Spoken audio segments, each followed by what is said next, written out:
중국은 정치적으로 댐을 이용하지 말라. 메콩강 하류 국가들의 외침이 울려 퍼진 바로 그날, 중국은 11개의 대형 댐을 동시에 잠가버렸습니다. 그리고 단 하루 만에 메콩 삼각주 수위는 1.8m나 증발했습니다. 강바닥이 드러나자 한 베트남 주민은 울먹이며 말했습니다. 우린 물을 잃은 게 아니라 삶을 잃었어요. 그런데도 중국은 하류 국가들이 적응하라는 오만한 발언으로 전 세계를 분노하게 만들었습니다. 수십 개 나라가 물전쟁으로 붉게 무너지는 가운데 단 한 나라만 기괴할 정도로 파란색으로 남았습니다. 바로 한국이었습니다. 도대체 왜 모두가 붕괴될 때 한국만은 단 한 방울의 피해도 없었던 것일까요?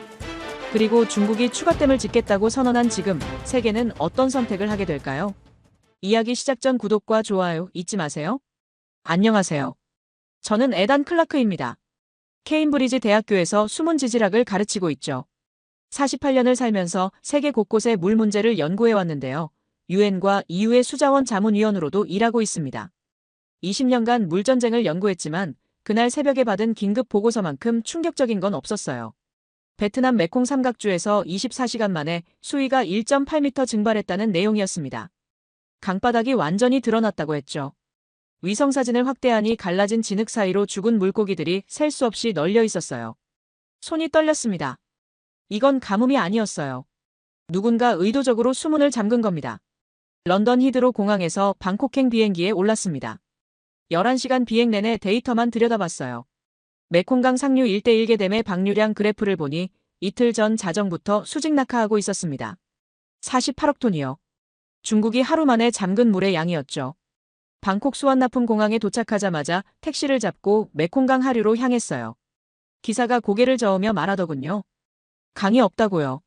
처음엔 무슨 소리인가 했는데 2시간을 달려 도착한 곳에서 말문이 막혔습니다.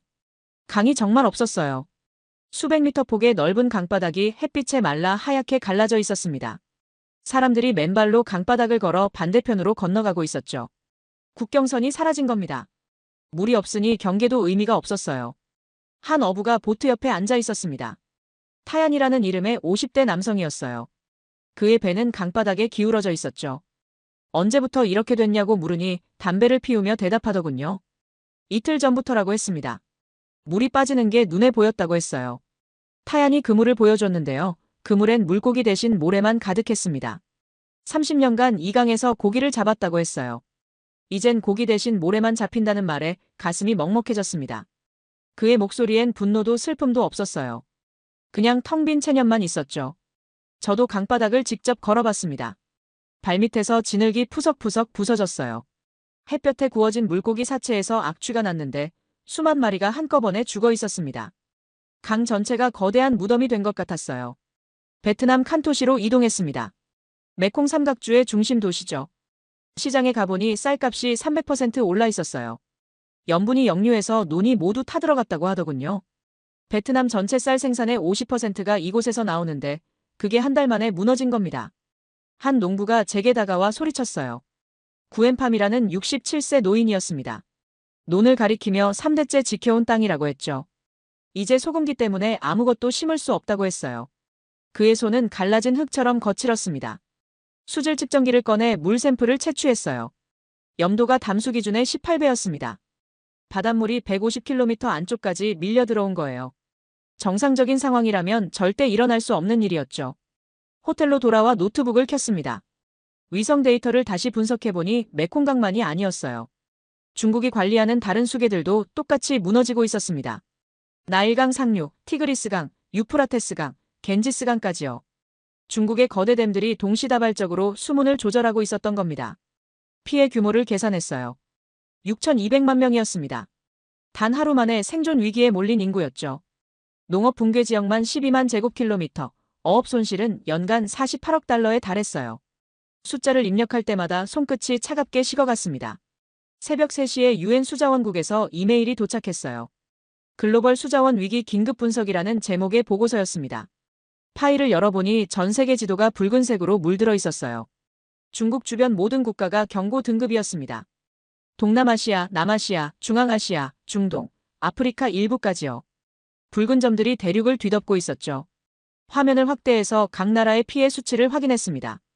메콩강 유역 6개국은 붉은색, 나일강 상류 1대1개국도 붉은색, 티그리스 유프라테스 2개국도 붉은색, 겐지스강 주변 3개국까지 모두 붉은색이었어요. 피해 인구 6,200만 명, 농업 붕괴. 면적 12만 제곱킬로미터, 어업 손실 연간 48억 달러라는 숫자가 계속 올라갔습니다. 하나의 대륙이 무너지고 있었어요.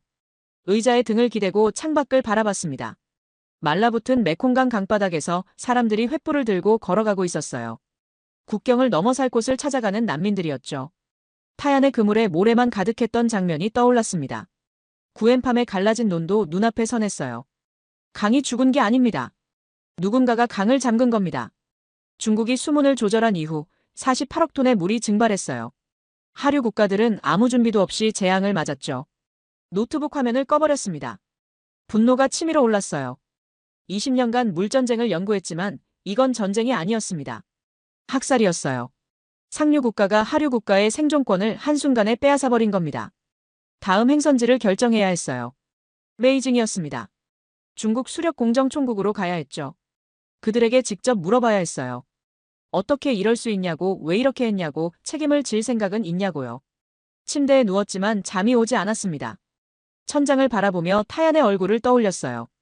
30년간 고기를 잡았다던 그 남자, 이제 모래만 잡는다던 그 목소리가 귓가에 맴돌았습니다. 구엠팜에 갈라진 손도요. 3대째 지켜온 땅이 소금밭으로 변했다던 그 절망도요. 내일 베이징에서 답을 찾아야 합니다. 반드시요. 베이징 서우두 공항에 도착한 건 이른 아침이었습니다. 택시를 타고 중국 수력 공정 총국으로 향하는 내내 창밖 풍경을 바라봤어요. 깨끗하게 정돈된 거리, 높이 솟은 빌딩들, 질서정연하게 흐르는 교통이 눈에 들어왔습니다. 메콩강 하류에서 본 절망과는 너무나 대조적이었죠. 총국 건물은 거대했어요. 30층 규모의 유리 건물이 아침 햇살을 받아 반짝이고 있었습니다. 로비에 들어서자 정수 시스템 모형이 전시되어 있었어요. 중국이 자랑하는 1대1개 대형댐의 모델이 조명을 받으며 빛나고 있었죠. 화려했습니다. 하지만 제 눈엔 그게 무기처럼 보였어요. 접수대에서 왕레이 부국장과의 면담을 신청했습니다. 유엔 자문위원 신분증을 보여주니 30분 후 만날 수 있다고 하더군요. 대기실에 앉아 노트북을 꺼냈어요. 베트남에서 수집한 데이터를 다시 정리했습니다. 타얀의 빈 그물, 구엠팜의 소금밭된 논, 6,200만 명의 피해자들이요. 왕레이 부국장이 나타났습니다. 50대 초반으로 보이는 남성이었어요. 짙은 회색 정장에 빨간 넥타이를 맨 모습이 인상적이었죠. 악수를 청하며 환한 미소를 지었는데 그 미소가 왠지 차갑게 느껴졌습니다. 그의 사무실로 안내받았어요. 벽 한쪽에는 중국 전역의 수력 발전 지도가 걸려 있었습니다.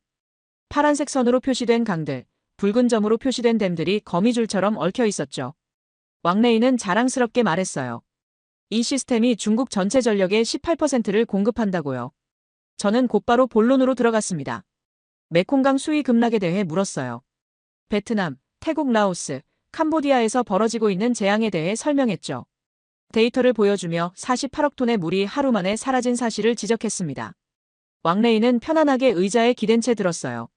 제 설명이 끝나자 차를 한 모금 마시고 천천히 입을 열었습니다. 그의 대답은 충격적이었어요. 방류량을 조절한 건 맞다고 했습니다. 하지만 그건 중국의 정당한 권리라고 했죠. 상류 국가로서 자국의 수자원을 관리하는 건 당연하다고 말했어요. 하류 국가들이 적응하지 못하는 건 그들의 문제라고 덧붙였습니다. 저는 참을 수가 없었어요. 6,200만 명이 생존 위기에 처했다고 말했죠. 타얀이라는 어부가 30년간 잡던 고기 대신 모래만 잡는다고 했어요. 구엠팜이라는 농부의 3대째 논이 소금밭으로 변했다고 설명했습니다. 왕레이는 눈썹 하나 까딱하지 않았어요. 오히려 창밖을 가리키며 말했습니다. 베이징을 보라고요. 14억 인구를 먹여 살리려면 강력한 수자원 통제가 필요하다고 했죠. 하류 국가들도 자체적으로 대비했어야 한다고 말했어요. 제가 유엔 수자원 협약을 언급하자 왕레이는 비웃듯 웃었습니다. 협약은 권고일 뿐 강제가 아니라고 했어요. 중국은 자국의 이익을 최우선으로 한다고 분명히 말했죠. 물은 힘이고 힘은 가진 자의 것이라는 말까지 덧붙였습니다. 더 이상 대화가 의미 없다는 걸 깨달았어요. 왕레이에게 책임을 묻는 건 불가능했습니다. 그는 자신의 행동이 정당하다고 믿고 있었으니까요. 사무실을 나오는 제 손이 떨렸어요. 분노 때문이었습니다. 엘리베이터에서 내려와 로비를 걸으면서 다시 전시된 댐 모형들을 봤어요. 이제 그게 명백하게 보였습니다. 무기였어요. 물을 무기로 만든 시스템이었죠. 호텔로 돌아와 즉시 노트북을 켰습니다. 왕레이와의 면담 내용을 정리하며 전체 피해 규모를 재분석하기 시작했어요. 중국의 1대1 계댐이 동시다발적으로 방류량을 조절하면서 얼마나 많은 국가들이 영향을 받았는지 확인해야 했습니다. 메콩강 유역부터 시작했어요. 베트남, 태국, 라오스, 캄보디아, 미얀마, 중국 남부까지 6개국이었습니다. 직접 피해 인구만 4,200만 명이었죠. 농업 손실은 연간 280억 달러, 어업 붕괴로 인한 실업자는 850만 명에 달했어요. 나일강 상류를 확인했습니다. 중국이 에티오피아에 기술 지원한 댐들이 가동되면서 수단과 이집트의 수자원이 감소하고 있었어요. 1대1 개국이 직간접적으로 영향을 받고 있었습니다. 피해 인구는 8,900만 명이었죠. 티그리스 강과 유프라테스 강도 분석했어요. 터키와 중국의 협력으로 건설된 댐들이 이라크와 시리아의 물 공급을 위협하고 있었습니다. 두 개국 합쳐서 2,800만 명이 물 부족에 시달리고 있었어요. 겐지스강 유역까지 포함하니 숫자가 엄청나게 커졌습니다. 인도, 방글라데시, 네팔 3개국에서 5억 명이 영향권 안에 있었어요. 중국이 네팔과 부탄 지역에서 진행 중인 수력 프로젝트가 이 지역 물 공급에 직접적인 영향을 미치고 있었죠. 총합을 계산했습니다. 22개국 6억 4,800만 명이었어요. 중국 하나의 수자원 정책이 전 세계 인구의 8%에게 영향을 미치고 있었습니다. 농업 손실만 연간 450억 달러, 실업자는 1,200만 명이 넘었어요. 데이터를 정리하며 패턴을 발견했습니다. 피해를 입은 국가들에는 공통점이 있었어요. 모두 중국이나 중국의 영향권에 있는 상류 국가에 의존하고 있었죠. 외부 수계에서 물이 유입되는 구조였습니다.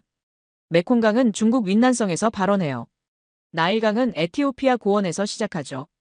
티그리스와 유프라테스는 터키 산악지대가 수원입니다. 겐지스강은 히말라야에서 내려와요. 모두 상류를 타국이 장악하고 있었던 겁니다. 지도를 펼쳐놓고 표시하기 시작했어요. 붉은색 펜으로 피해 지역을 칠했습니다. 동남아시아가 붉게 물들었어요. 남아시아도 붉어졌죠. 중앙아시아, 중동, 아프리카 일부까지 붉은색이 번져나갔습니다. 그런데 이상한 점을 발견했어요.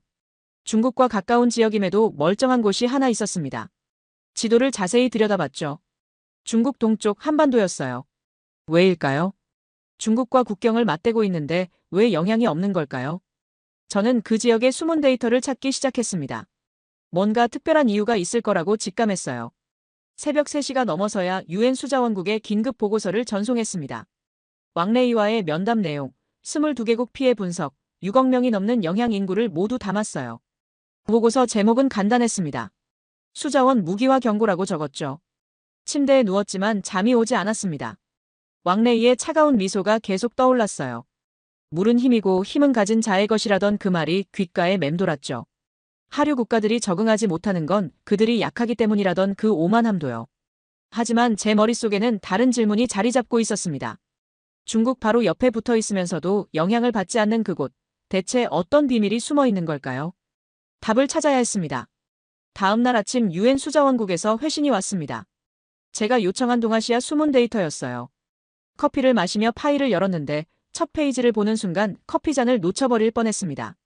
한국 수자원 영향도 0.00%. 다시 읽어봤어요. 오타가 아니었습니다. 중국이 48억 톤의 물기를 잠근 그날 22개국 6억 명이 피해를 입었는데 한국만 완벽하게 안전했던 겁니다. 지리적으로 말이 안 됐어요. 한국은 중국과 국경을 맞대고 있습니다. 대륙에 붙어 있죠. 데이터를 계속 확인했어요. 중국 동북부 지역도 물 부족 경고가 떠 있었습니다. 러시아 연해주도 수위 변화가 감지됐고요. 북한 북부 지역도 영향권 안에 있었어요. 그런데 한국만 파란색이었습니다.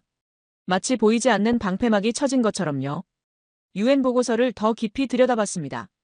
한국의 4대강 수위 변화 그래프가 나왔어요.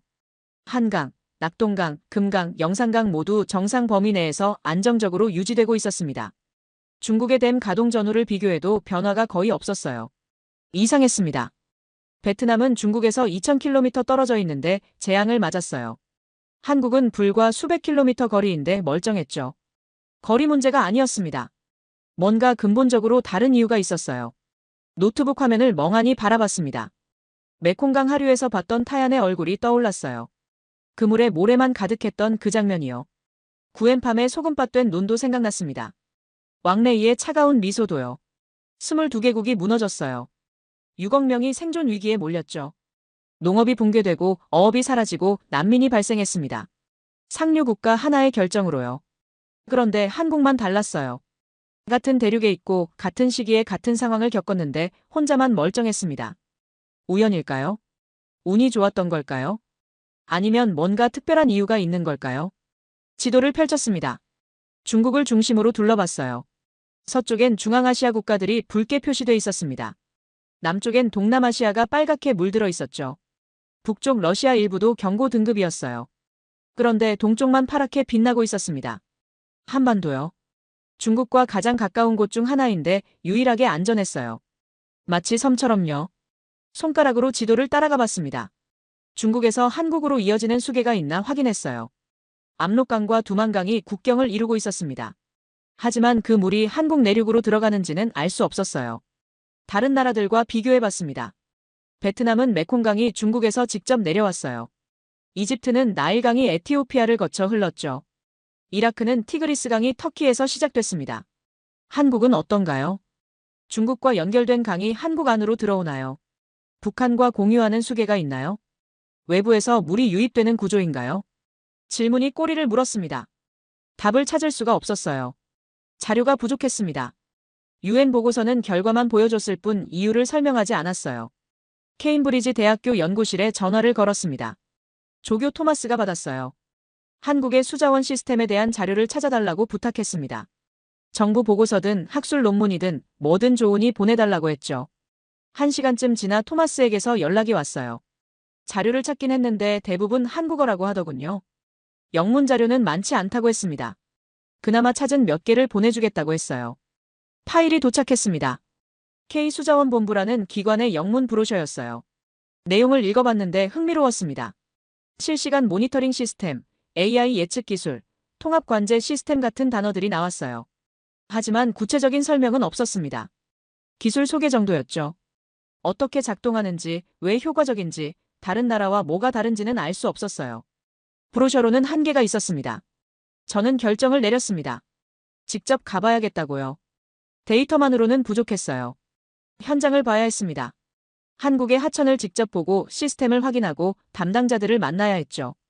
20년간 물전쟁을 연구했지만 이런 경우는 처음이었어요. 상류국가의 공격에서 완전히 자유로운 나라라니요. 중국 바로 옆에 있으면서도 중국의 영향을 전혀 받지 않는다니요. 케임브리지 대학교에 휴가 신청서를 보냈습니다. UN 수자원국에도 한국 출장 계획을 통보했어요. 그리고 K수자원 본부에 이메일을 썼습니다. UN 자문위원 자격으로 한국의 수자원 시스템을 연구하고 싶다고 했죠. 다음 날 오전 답장이 왔어요. K수자원 본부 AI 수문 예측센터장 박서연이라는 분이었습니다. 환영한다는 내용이었어요. 언제든 방문하라고 필요한 자료와 현장을 모두 보여주겠다고 했습니다. 인천공항행 비행기표를 끊었습니다. 출발은 사흘 후였어요. 짐을 싸면서 생각했습니다. 한국에 뭐가 있는 걸까요? 어떤 비밀이 숨어 있는 걸까요? 메콩강에서 본 절망이 떠올랐어요. 타얀의 빈 그물, 구엠팜의 소금밭, 난민들의 행렬이요. 그들은 상류국가의 결정에 속수무책이었습니다. 하지만 한국은 달랐어요. 왜일까요? 어떻게 가능한 걸까요? 22개국이 무너지는 상황에서 혼자만 살아남은 이유가 뭘까요? 창밖을 바라봤습니다. 베이징의 하늘이 보였어요. 왕레이의 말이 떠올랐습니다. 물은 힘이고 힘은 가진 자의 것이라던 그 말이요. 하지만 한국은 힘으로 물을 지배하는 것 같지 않았어요. 뭔가 다른 방식이 있는 것 같았습니다. 그게 뭔지 알아내야 했어요. 가방을 챙겼습니다. 노트북, 카메라, 수질 측정기를 넣었어요. 한국행 항공권을 다시 확인했습니다. 출발까지 72시간 남았어요. 답을 찾으러 갑니다. 중국 바로 옆에 있으면서도 중국의 영향을 받지 않는 나라, 대륙에 붙어 있으면서도 섬처럼 독립적인 나라, 그곳에 가서 직접 확인하겠습니다. 한국에 답이 있을 겁니다. 인천공항에 도착한 건 이른 아침이었습니다. 입국 심사를 마치고 나오니 한 여성이 제 이름이 적힌 팻말을 들고 서 있었어요.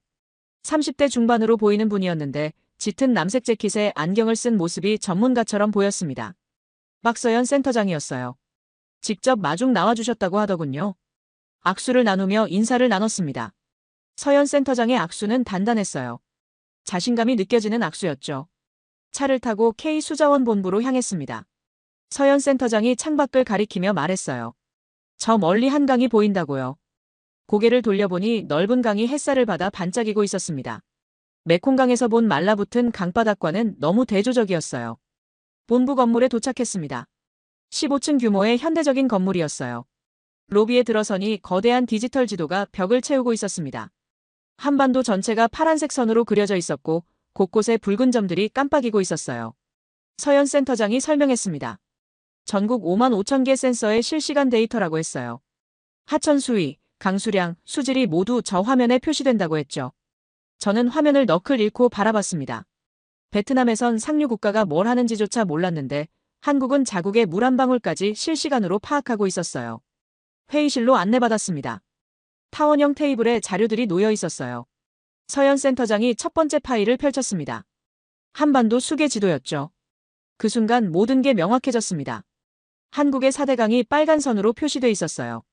한강, 낙동강, 금강, 영산강이요. 그리고 각 강의 발원지가 파란 점으로 찍혀 있었습니다. 모두 한반도 내부였어요. 서현 센터장이 말했습니다. 한강은 강원도 태백에서 시작한다고요. 낙동강도 태백시 황지에서 발원하죠. 금강은 전북 장수에서, 영산강은 전북 담양에서 시작한다고 했어요. 외부에서 물이 들어오는 강이 하나도 없다는 겁니다. 저는 지도를 자세히 들여다봤습니다. 북쪽 국경을 확인했어요. 압록강과 두만강이 보였습니다.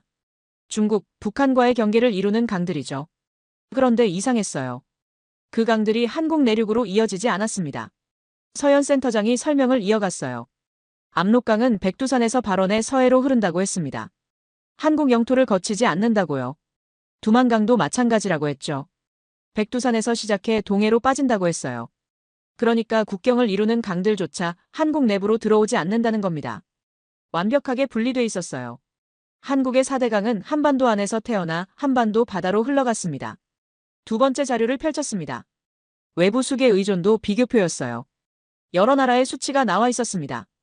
베트남 메콩강 82%, 이집트 나일강 85%, 이라크 티그리스강 71%, 방글라데시 겐지스강 68%, 그리고 마지막 줄을 봤습니다. 한국 4대강 0%. 완벽한 0이었어요. 외부에서 들어오는 물이 단 한 방울도 없다는 뜻이었습니다. 한국은 자국 땅에 내리는 비와 눈만으로 모든 물순환을 완성하고 있었어요. 저는 입을 열었습니다. 믿기지 않는다고 했어요. 대륙에 붙어 있는데 어떻게 이럴 수 있냐고 물었죠. 서현 센터장이 미소를 지으며 대답했습니다. 한국은 대륙에 있지만 물의 세계에서는 완전한 섬이라고요. 다음 자료는 동아시아 전체 지도였어요. 중국의 주요 강들이 표시돼 있었습니다. 장강, 황하, 주강, 메콩강 상류까지요. 파란 화살표가 각 강의 흐름을 보여주고 있었어요. 장강은 서쪽에서 동쪽으로 흘렀습니다. 황하도 마찬가지였죠. 주강은 남쪽으로 내려갔어요. 메콩강은 남서쪽으로 흘렀습니다. 모든 강이 한국과 반대 방향으로 흐르고 있었어요. 서현 센터장이 설명했습니다. 중국의 강들은 지형상 한국 쪽으로 흐를 수가 없다고요. 티베트 고원과 윈난성 산맥이 자연 장벽 역할을 한다고 했어요. 물은 높은 곳에서 낮은 곳으로 흐르니까 중국 내륙의 물은 동남쪽이나 남쪽으로만 흐른다는 겁니다. 그래서 메콩강이 베트남으로 간 거였어요. 나일강이 이집트로 흐른 것처럼요. 하지만 한국 쪽으로 오는 물길은 애초에 없었던 겁니다. 네 번째 자료는 한반도 지형도였어요. 등고선이 빽빽하게 그려져 있었습니다. 서현 센터장이 북쪽을 가리켰어요. 백두산부터 시작해서 개마고원, 낭림산맥이 이어진다고 했습니다. 그리고 남쪽을 가리켰어요. 태백산맥이 한반도 동쪽을 따라 내려간다고 했습니다. 소백산맥이 중부를 가로지른다고요. 노령산맥이 남서쪽에 있다고 했죠. 산맥들이 한반도를 둘러싸고 있었어요. 북쪽에서 남쪽까지 이어지는 산맥들이 자연장벽을 만들고 있었습니다. 외부 물길이 넘어올 수 없는 구조였어요. 저는 질문했습니다. 그럼 한국의 물은 어디서 오느냐고요? 서현 센터장이 대답했습니다. 하늘에서 온다고요. 연간 강수량 데이터를 보여줬어요. 한국은 1년에 평균 1300mm의 비가 내린다고 했습니다. 세계 평균의 1.6배라고 했어요. 게다가 겨울엔 눈이 내린다고 했죠. 산맥 지역에 쌓인 눈이 봄에 녹으면서 강으로 흘러든다고 했습니다. 그러니까 한국은 외부 수계 없이도 충분한 물을 확보할 수 있는 거였어요. 하늘에서 내리는 비와 눈만으로 4대강을 채우고 농업용수를 대고 생활용수를 공급한다는 겁니다. 마지막 자료는 중국댐 가동 전후 비교 그래프였죠. 메콩강 수위가 급격히 떨어진 게 보였습니다. 나일강도 마찬가지였죠. 티그리스강도 하락했어요. 그런데 한국 4대강 그래프는 평평했습니다. 중국댐 가동 전이나 후나 똑같았어요. 변화가 없었습니다. 영향을 받지 않은 거죠. 서현 센터장이 말했습니다. 한국은 상류 국가가 없다고요. 중국도, 북한도, 러시아도 한국의 상류가 아니라고 했어요. 한국의 강들은 한반도 안에서 시작해서 한반도 바다로 끝난다고 했습니다. 그래서 왕레이가 댐을 잠가도 한국엔 아무 영향이 없었던 거예요. 메콩강이 말라도 나일강 수위가 떨어져도 한국 강들은 그대로였던 겁니다. 연결돼 있지 않았으니까요. 저는 의자에 등을 기댔습니다. 충격이었어요. 20년간 물전쟁을 연구하면서 이런 구조는 처음 봤습니다. 대륙에 붙어 있으면서도 수문학적으로 완벽하게 독립된 나라라니요. 메콩강에서 본 타얀의 얼굴이 떠올랐습니다. 30년간 고기를 잡았는데 이제 모래만 잡힌다던 그 남자요. 구엠팜의 소금밭도 생각났어요. 3대째 지켜온 논이 하루아침에 망가진 거였죠. 그들은 상류 국가에 의존했습니다. 메콩강 유량의 82%가 중국에서 왔으니까요. 중국이 수문을 잠그면 속수무책이었어요. 선택권이 없었습니다. 하지만 한국은 달랐어요. 의존할 상류 국가가 없었습니다. 스스로 물을 만들어냈어요. 하늘에서 내리는 비로요. 산에 쌓인 눈으로요. 독립적이었습니다. 서현 센터장이 창밖을 가리켰습니다. 한강이 보였어요. 잔잔하게 흐르는 강물이 햇살을 받아 반짝이고 있었습니다. 그 강물은 태백산 속에서 시작됐다고 했어요. 중국 것도 북한 것도 아니라고 했죠. 한국 땅에서 태어난 물이라고 했습니다. 저는 질문했습니다. 그럼 가뭄은 어떻게 대비하냐고요? 비가 안 오면 어떻게 하냐고 물었어요.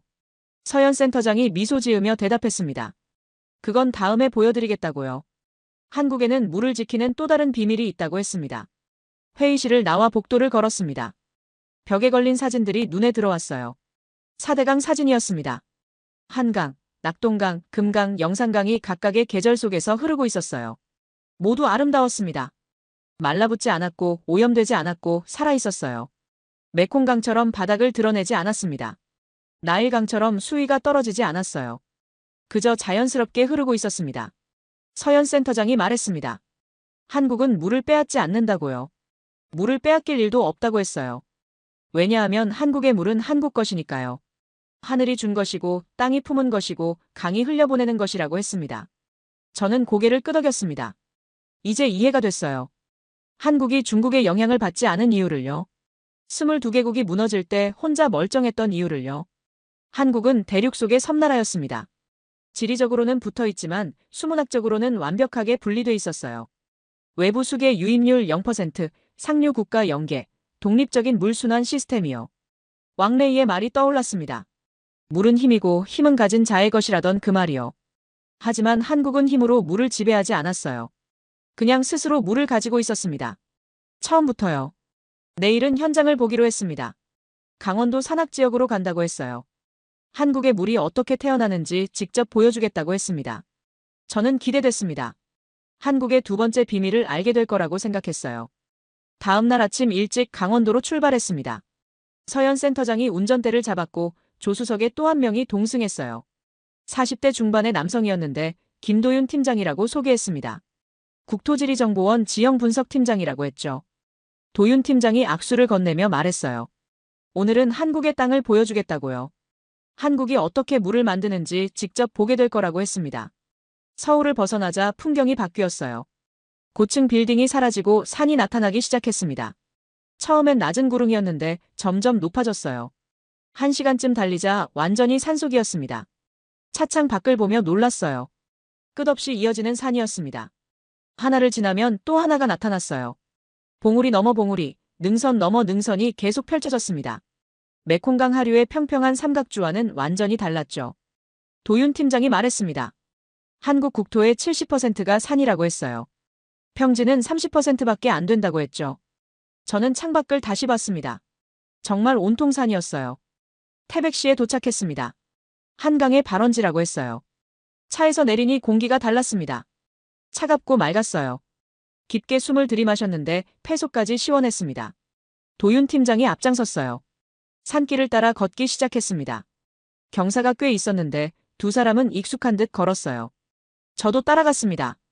15분쯤 올라가니 작은 샘이 나타났어요. 물이 바위 틈에서 솟아나고 있었습니다. 맑고 투명했어요. 도윤 팀장이 손으로 떠서 마셔보라고 했습니다. 저는 손을 씻고 물을 떠마셨어요. 차가웠습니다. 달았어요. 어떤 냄새도 없었죠. 이게 한강의 시작이라고 했습니다.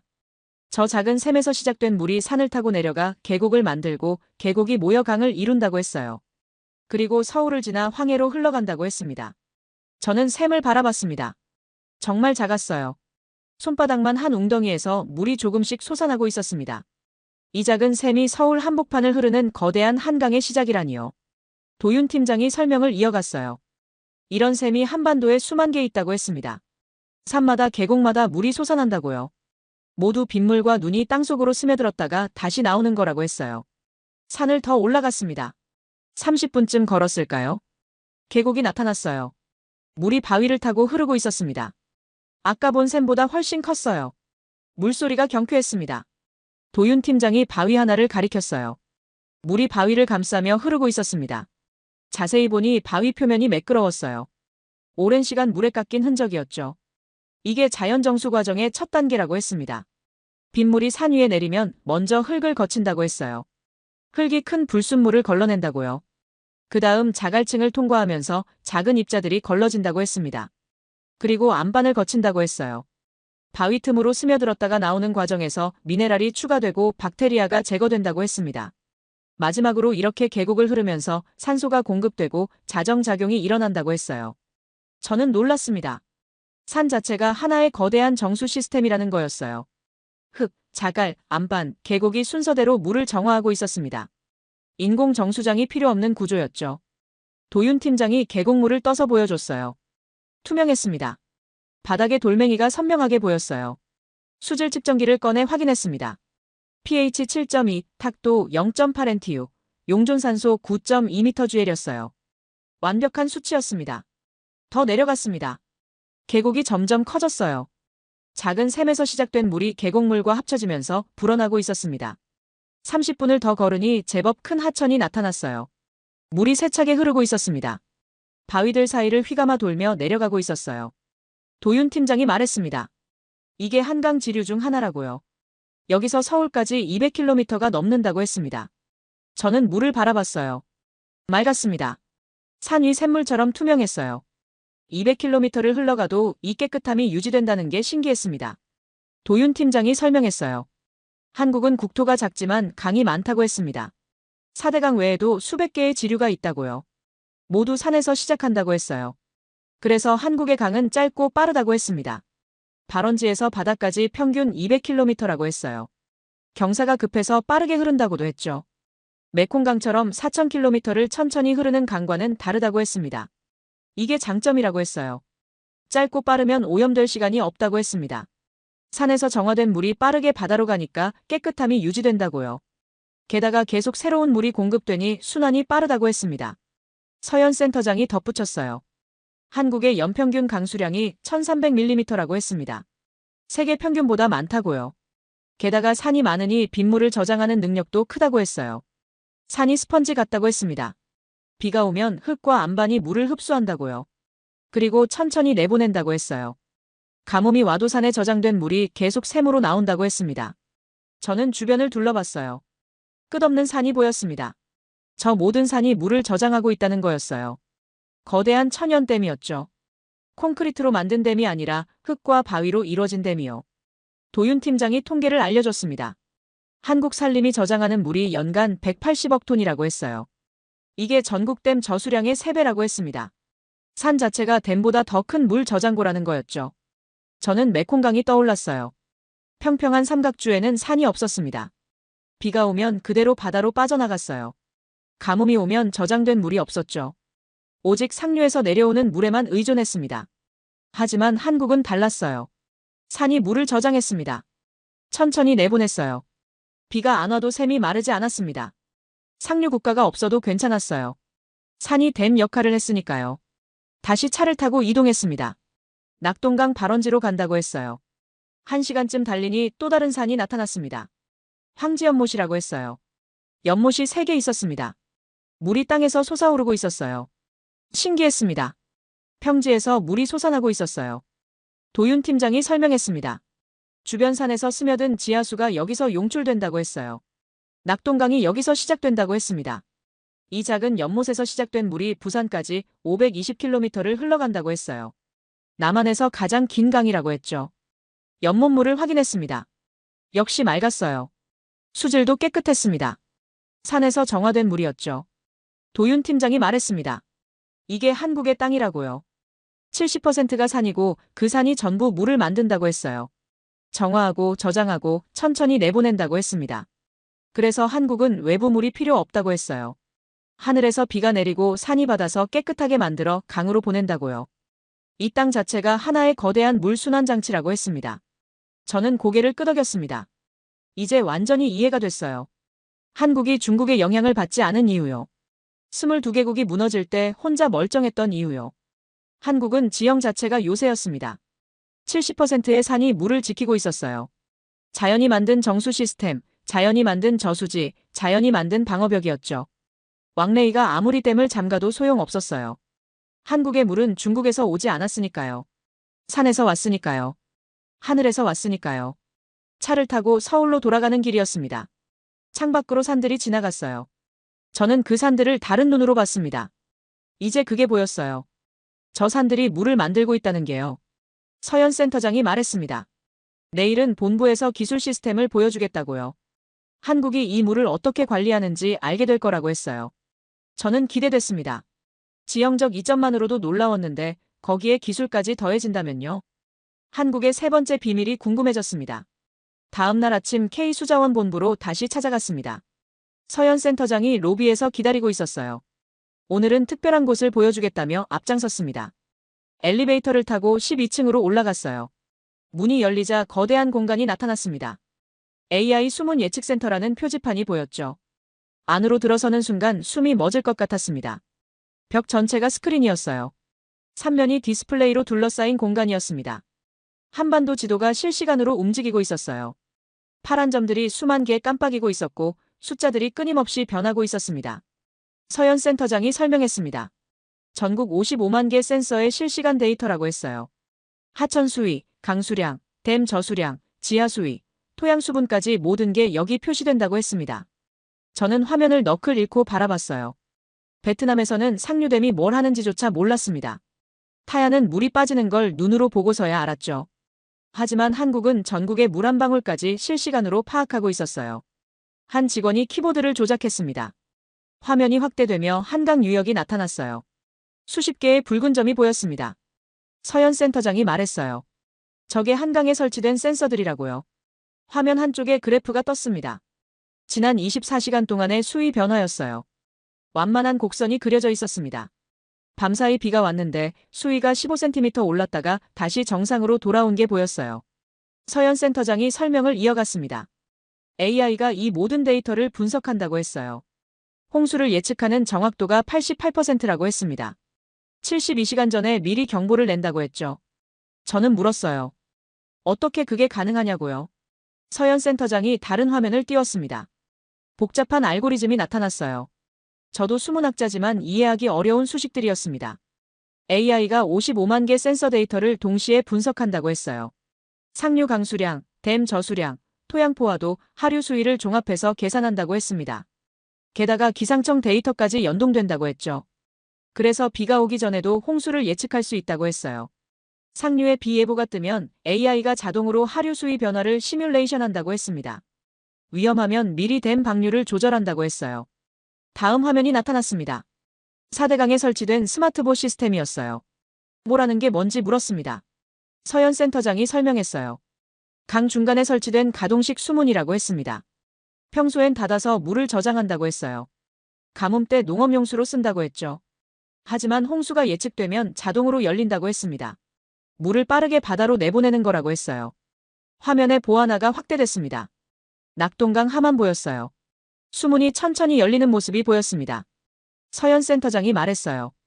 저게 어제 새벽에 찍힌 거라고요. 상류 강수량이 증가해서 AI가 자동으로 개방 명령을 내렸다고 했습니다. 저는 놀랐어요. 사람이 조작한 게 아니라 AI가 판단했다는 겁니다. 홍수 위험을 계산하고 최적의 방류량을 산출하고 자동으로 수문을 연 거였어요. 서현 센터장이 덧붙였습니다. 전국 16개 보가 모두 이렇게 작동한다고 했어요. 실시간으로 데이터를 주고받으며 최적화된다고 했습니다. 상류에서 방류하면 하류보가 미리 준비한다고 했죠. 다음 자료를 보여줬어요. 지하댐이었습니다. 처음 들어보는 개념이었어요. 댐인데 지하에 있다는 게 이해가 안 됐습니다. 서현 센터장이 제주도 지도를 띄웠어요. 14개의 붉은 점이 표시돼 있었습니다.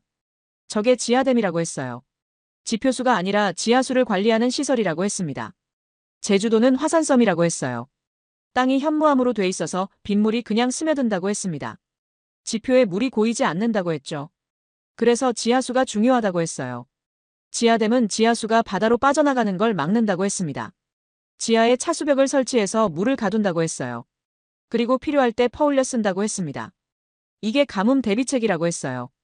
지표수가 부족해도 지하수가 있으니까요. 14개 지하댐이 연간 2,400만 톤을 저장한다고 했습니다. 제주도 전체 용수의 30%라고 했어요. 저는 감탄했습니다. 지표수도 관리하고 지하수도 관리한다니요. 물순환의 모든 단계를 통제하고 있었어요. 서현 센터장이 마지막 화면을 띄웠습니다. 위성 이미지였어요. 한반도 전체가 보였습니다. 구름이 움직이고 있었고 색깔이 변하고 있었어요. 천리안 위성 데이터라고 했습니다. 10분마다 한반도 전체를 촬영한다고 했어요. 구름 이동, 강수 분포, 토양 수분까지 파악한다고 했습니다. 이 데이터가 AI 시스템으로 들어간다고 했어요. 55만 개 지상 센서 데이터와 결합된다고 했습니다. 그래서 한반도 전체의 물순환을 3D로 시뮬레이션 할 수 있다고 했어요. 화면이 바뀌었습니다. 한반도가 3차원으로 나타났어요. 파란색 선들이 흐르고 있었습니다. 강이었어요. 산에서 시작해 바다로 흐르는 모든 강이 보였습니다. 숫자들이 표시됐어요. 각 강의 유량, 속도, 수질이 실시간으로 업데이트되고 있었습니다. 댐 저수율도 보였어요. 지하 수위도 나타났습니다. 서현 센터장이 말했어요. 이게 한국의 물관리 시스템이라고요. 자연이 만든 지형의 기술을 더한 거라고 했습니다. 70%의 산이 물을 만들고 AI가 그걸 최적화한다고 했어요. 저는 화면을 멍하니 바라봤습니다. 20년간 물전쟁을 연구했지만 이런 시스템은 처음 봤어요. 베트남은 상류 국가가 뭘 하는지조차 몰랐습니다. 한국은 자국의 물방울 하나까지 실시간으로 관리하고 있었죠. 메콩강에서 타얀을 만났을 때가 떠올랐어요. 그는 물이 사라진 뒤에야 알았습니다. 중국이 댐을 잠갔다는 걸요. 준비할 시간이 없었어요. 대응할 방법도 없었습니다. 하지만 한국은 달랐어요. 72시간 전에 홍수를 예측했습니다. AI가 자동으로 댐과 보를 조절했어요. 위성으로 전체를 감시했습니다. 지하수까지 관리했죠. 왕레이의 말이 떠올랐습니다.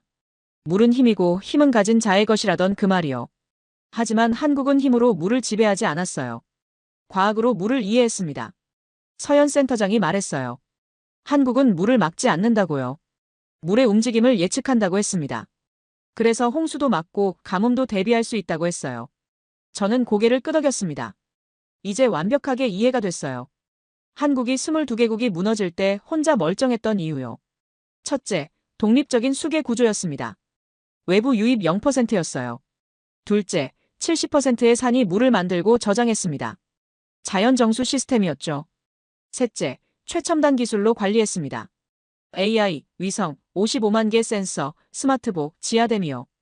한국은 물을 빼앗지도 빼앗기지도 않는 나라였어요.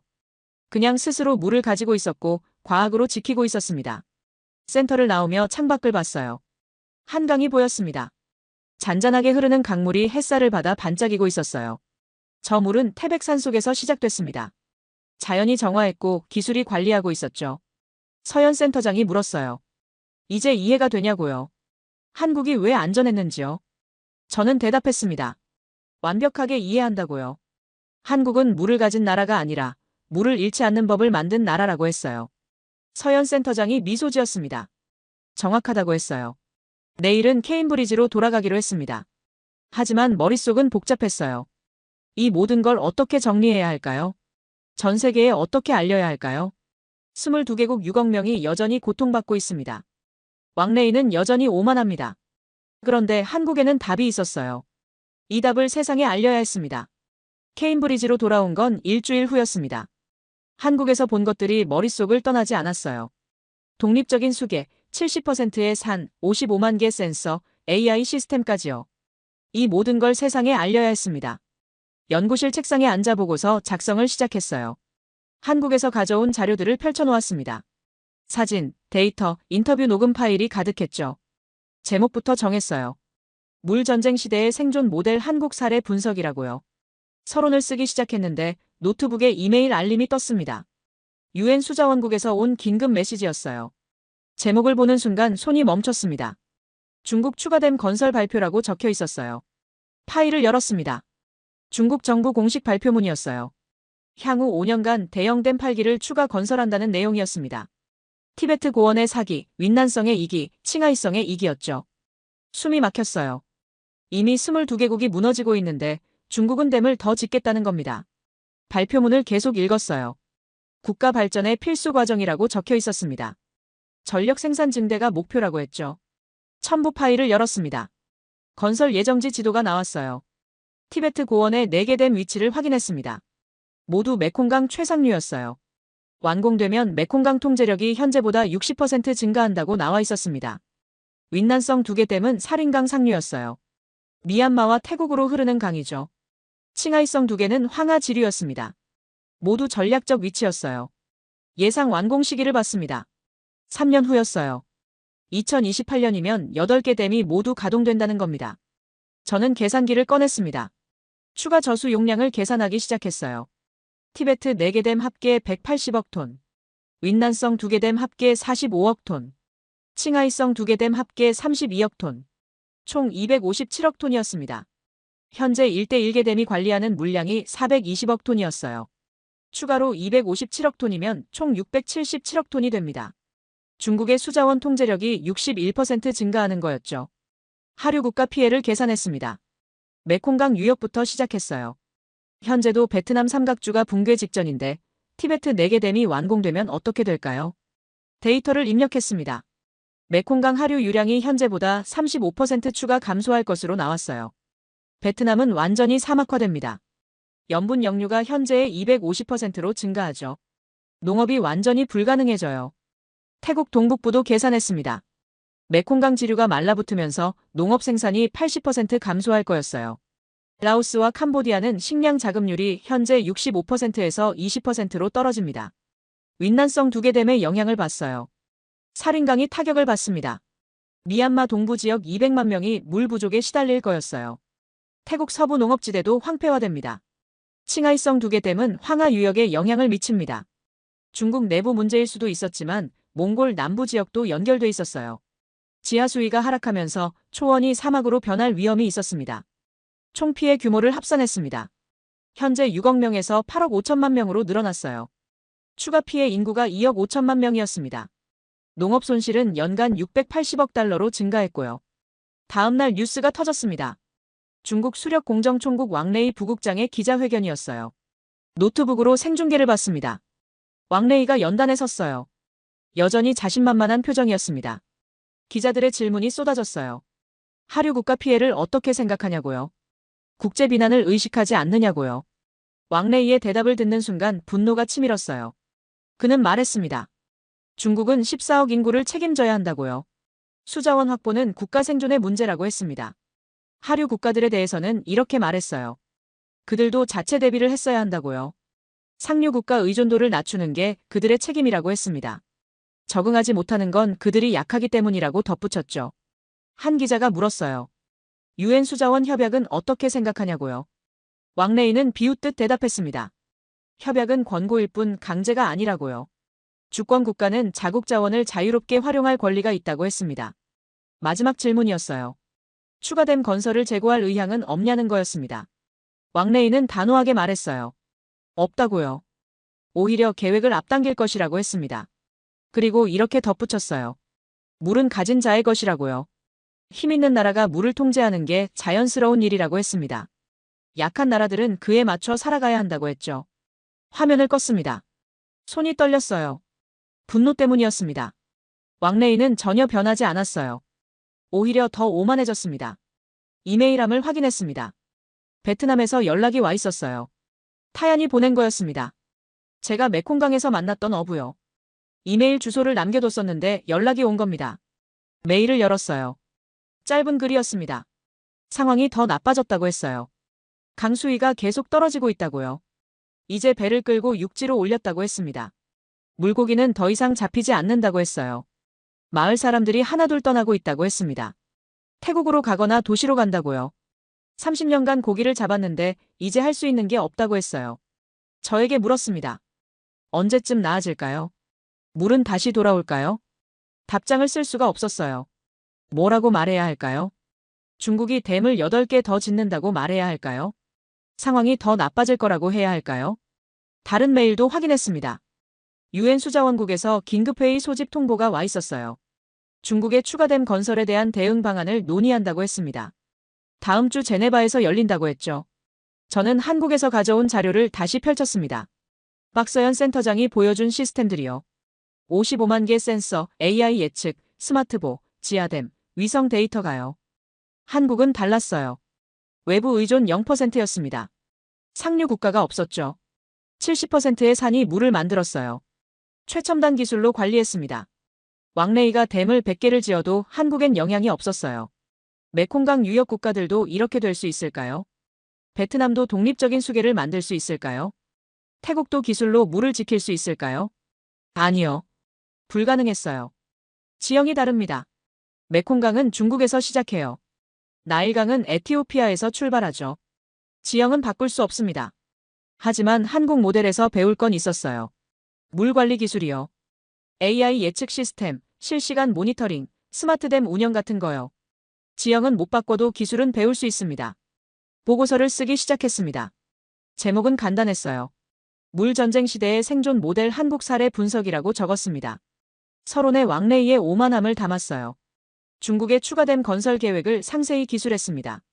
8억 5천만 명이 위험에 처한다는 것도 썼죠. 본론에는 한국 모델을 넣었어요. 독립적 수계 구조, 자연 정수 시스템, 최첨단 기술 관리를 설명했습니다. 데이터와 사진을 첨부했어요. 결론에는 이렇게 썼습니다. 한국은 물을 가진 나라가 아니라 물을 잃지 않는 법을 만든 나라라고요. 지형적 운이 좋았지만 그 운을 과학으로 극대화했다고요. 왕레이는 힘으로 물을 지배하려 합니다. 하지만 한국은 과학으로 물을 이해했어요. 그 차이가 22개국의 붕괴와 한국의 안정을 만들었다고 썼습니다. 보고서를 완성했습니다. 유엔에 제출했어요. 제네바 회의에서 발표하겠다고 했습니다. 창밖을 봤어요. 케임브리지 하늘이 흐렸습니다. 곧 비가 올 것 같았어요. 저는 생각했습니다. 이 비가 메콩강에 내렸으면 좋겠다고요. 타얀의 강에 물이 다시 차올랐으면 좋겠다고요. 하지만 현실은 달랐어요. 왕레이는 댐을 더 짓고 있었습니다. 중국은 더 많은 물을 가두고 있었어요. 하류 국가들은 계속 무너지고 있었죠. 제네바에서 이 모든 걸 말해야 했습니다. 한국의 사례를 보여줘야 했어요. 다른 길이 있다는 걸 증명해야 했습니다. 물은 가진 자의 것이 아니라 지키는 법을 아는 자의 것이라고 말해야 했어요. 제네바행 비행기에 올랐습니다. 노트북 가방에는 완성된 보고서가 들어 있었어요. 250페이지 분량이었습니다. 한국에서 본 모든 것, 측정한 모든 데이터, 찍은 모든 사진이 담겨 있었죠. 창밖을 바라보며 생각했습니다. 과연 사람들이 믿을까요? 대륙에 붙어 있으면서도 물 전쟁에서 자유로운 나라라니요. 중국이 댐을 잠가도 끄떡없는 시스템이라니요. 제네바에 도착한 건 이른 아침이었어요. 유엔 본부 회의실로 향했습니다. 이미 여러 나라 대표들이 모여 있었어요. 베트남, 태국, 라오스, 캄보디아 대표들이 보였습니다. 이집트, 수단, 이라크 대표들도 있었죠. 모두 지쳐 보였어요. 베트남 대표는 눈밑이 검었습니다. 태국 대표는 서류를 꽉 쥐고 있었어요. 그들의 나라가 무너지고 있었으니까요. 회의가 시작됐습니다. 의장이 중국 추가댐 건설에 대한 우려를 표명했어요. 하류 국가들이 차례로 발언했습니다.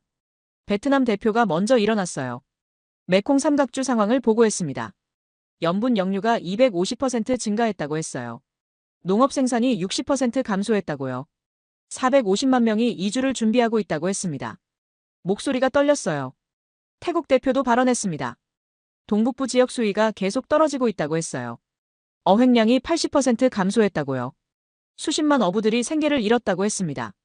라오스, 캄보디아도 비슷한 이야기였어요. 이집트는 나일강 수위 감소를 보고했습니다. 이라크는 티그리스강 붕괴를 말했죠. 모두 절박했습니다. 그런데 중국 대표는 없었어요. 회의 참석을 거부했다고 했습니다. 왕레이의 얼굴이 떠올랐어요. 물은 가진 자의 것이라던 그 오만한 표정이요. 제 차례가 왔습니다. 단상에 올랐어요. 노트북을 연결하고 프레젠테이션을 시작했습니다. 첫 슬라이드에는 세계 지도가 나타났어요. 붉은색으로 물든 22개국이 보였습니다. 그리고 하나만 파란색이었어요. 한국이요. 저는 말했습니다. 여러분, 저는 지난 한 달간 이 미스터리를 풀기 위해 현장을 다녔다고요. 메콩강에서 절망을 받고 베이징에서 오만을 봤으며 한국에서 답을 찾았다고 했어요. 다음 슬라이드를 넘겼습니다. 한반도 수계 지도가 나타났어요. 4대강이 모두 내부에서 발언하는 모습이 보였습니다. 외부 수계 유입률 0%라고 적었죠. 회의장이 조용해졌습니다. 모두 화면을 뚫어지게 바라봤어요. 저는 설명을 이어갔습니다. 한국은 지리적으로 대륙에 있지만 수문학적으로는 완벽한 섬이라고요. 산악 지형 사진을 보여줬습니다. 강원도 태백 한강 발원지, 계곡을 흐르는 맑은 물이요. 국토의 70%가 산이고 그 산이 자연정수 시스템이라고 설명했어요. 베트남 대표가 손을 들었습니다. 질문했어요. 그럼 한국은 가뭄 때 어떻게 하냐고요? 비가 안 오면 물이 없는 거 아니냐고요. 다음 슬라이드를 넘겼습니다. K수자원본부 AI 센터 사진이 나타났어요. 거대한 스크린에 실시간 데이터가 표시된 모습이요. 55만 개 센서가 전국을 모니터링한다고 설명했습니다.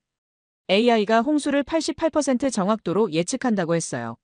72시간 전에 미리 대비한다고요. 스마트보가 자동으로 물을 조절한다고 했습니다. 지하댐이 가뭄을 대비한다고도 했죠. 태국 대표가 물었습니다. 그 기술을 다른 나라도 쓸 수 있냐고요. 저는 고개를 끄덕였어요. 가능하다고 했습니다. 지형은 못 바꿔도 기술은 배울 수 있다고요. 이집트 대표도 발언했습니다. 우리도 실시간 모니터링이 필요하다고 했어요. 에티오피아가 댐을 얼마나 방류하는지 알아야 대비할 수 있다고요. 한국 시스템을 도입하고 싶다고 했습니다. 회의장 분위기가 바뀌었어요. 처음엔 절망이 가득했는데 이제 희망이 보이기 시작했습니다. 사람들이 메모하기 시작했어요. 질문이 쏟아졌습니다. 저는 마지막 슬라이드를 띄웠습니다. 박서연 센터장이 한 말을 적어놨어요. 한국은 물을 막지 않습니다. 물의 움직임을 예측합니다. 그리고 제 말을 덧붙였습니다. 물 전쟁의 시대에서 한국은 그 누구의 물도 빼앗지 않았다고요. 그저 물과 공존하는 법을 만든 나라라고 했어요. 왕래인은 힘으로 물을 지배하려 합니다. 하지만 한국은 과학으로 물을 이해했어요. 그 차이가 생존과 붕괴를 갈랐다고 말했습니다. 발표가 끝났습니다. 박수가 터져나왔어요. 베트남 대표가 일어나 박수쳤습니다. 태국, 라오스, 이집트 대표들도 일어났어요. 회의장 전체가 기립박수를 보냈습니다. 휴식 시간에 여러 대표들이 저에게 다가왔어요. 베트남 대표가 물었습니다. 한국 정부와 연결해 줄 수 있냐고요. 기술 협력을 요청하고 싶다고 했습니다. 태국 대표도 같은 요청을 했어요. 이집트, 이라크, 방글라데시 대표들도 줄을 섰습니다. 모두 한국 모델을 배우고 싶어 했어요. 저는 박서연 센터장에게 이메일을 보냈습니다. 상황을 설명하고 국제 협력 가능성을 물었어요. 30분 후 답장이 왔습니다. 환영한다는 내용이었어요. K수자원본부가 기술 이전 프로그램을 준비하겠다고 했습니다. 각국 전문가들을 초청해 교육하겠다고도 했죠. 한국의 경험을 나누고 싶다고 했어요. 회의가 재개됐습니다. 의장이 발언했어요. 한국 사례를 UN 수자원 관리 우수 사례로 등재하겠다고 했습니다. 그리고 각국이 한국과 기술 협력을 추진할 수 있도록 지원하겠다고 했죠. 표결은 필요 없었어요. 만장일치로 합의됐습니다. 참석한 34개국 모두가 동의했어요. 한국 모델을 연구하고 각국 상황에 맞게 적용하는 방향으로요. 결의문이 작성됐습니다. 한국의 수자원 관리 시스템을 국제사회가 주목하고 있으며 각국이 자국 실정에 맞게 벤치마킹할 것을 권고한다는 내용이었어요. 강제가 아닌 권고였지만 그것만으로도 충분했습니다. 회의가 끝나고 밖으로 나왔습니다. 제네바 호수가 보였어요. 잔잔한 물결이 햇살을 받아 반짝이고 있었습니다. 저는 호숫가에 앉아 휴대폰을 꺼냈어요. 타얀에게 이메일을 썼습니다. 오늘 제네바에서 있었던 일을 설명했어요. 한국 모델이 국제 표준이 됐다고요. 베트남도 곧 그 기술을 배우게 될 거라고 했습니다. 물이 당장 돌아오진 않겠지만 이제 대비할 수 있을 거라고 했어요. 상류 국가가 뭘 하는지 실시간으로 알 수 있을 거라고요. 미리 준비할 수 있을 거라고 했습니다. 희망을 잃지 말라고 썼어요. 세상이 변하고 있다고요. 물은 더 이상 가진 자만의 것이 아니라고 했습니다. 지키는 법을 아는 모든 이의 것이 될 거라고요. 이메일을 보냈습니다. 호수를 바라보며 생각했어요. 한 달 전 메콩강에서 말라붙은 강바닥을 봤을 때가 떠올랐습니다. 타얀의 빈 그물, 구엠팜의 소금밭이요. 그때는 절망밖에 없었어요. 왕레이의 오만함 앞에서 무력했습니다. 상류 국가의 횡포를 막을 방법이 없어 보였죠. 하지만 한국에서 답을 찾았습니다. 물을 빼앗지도 빼앗기지도 않는 방법이요. 독립적인 구조, 자연과의 공존, 과학적 관리가 만든 기적이었어요. 그리고 오늘 그 답이 세계의 주목을 받았습니다. 22개국이 무너질 때 혼자 서 있던 나라의 비밀이 이제 모두의 희망이 된 거예요. 휴대폰이 울렸습니다. 박서연 센터장이었어요. 전화를 받았어요. 센터장이 말했습니다. 소식 들었다고요. 유엔에서 연락이 왔다고 했어요. 다음 달부터 각국 전문가들이 한국을 방문한다고 했습니다. 베트남 10명, 태국 8명, 이집트 12명이 첫 그룹이라고요. 시스템을 보여주고 기술을 가르치고 경험을 나눌 거라고 했어요. 저도 참여해달라고 했습니다. 국제자문 역할을 맡아달라고요. 저는 흔쾌히 승낙했어요. 이 일을 끝까지 보고 싶었습니다. 전화를 끊고 다시 호수를 바라봤습니다. 물결이 잔잔하게 일렁이고 있었어요. 저는 중얼거렸습니다. 물은 가진 자의 것이 아니다. 지키는 법을 아는 자의 것이다. 왕레이는 여전히 댐을 짓고 있을 겁니다. 중국은 계속 물을 가둘 거예요. 하지만 이제 하류 국가들은 무력하지 않습니다. 준비할 수 있어요. 대비할 수 있죠. 한국이 보여준 길을 따라갈 수 있습니다. 완전히 똑같을 순 없어도 배울 순 있어요. 기술을 도입하고 시스템을 구축하고 과학으로 물을 이해할 수 있습니다. 제네바 하늘이 맑았습니다. 구름 한 점 없는 파란 하늘이었어요. 저는 가방을 메고 일어났습니다. 호텔로 돌아가 다음 보고서를 써야 했어요. 이제 시작입니다. 한국 모델이 국제 표준이 된 건 첫걸음일 뿐이에요. 실제로 각국에 적용하고 시스템을 구축하고 사람들을 교육하는 긴 여정이 남아 있습니다. 하지만 이제 방향은 정해졌어요. 물 전쟁의 시대에서 살아남는 법을요. 한국이 그 답을 보여줬고 세계가 그 답을 선택했습니다. 메콩강에 다시 물이 찰 날이 올 겁니다. 타얀이 다시 그물을 던질 날이 오겠죠. 구엠팜의 논에 벼가 자랄 날도 올 거예요. 그날을 위해 저는 계속 이 일을 할 겁니다. 물과 공존하는 세상을 만들기 위해서요.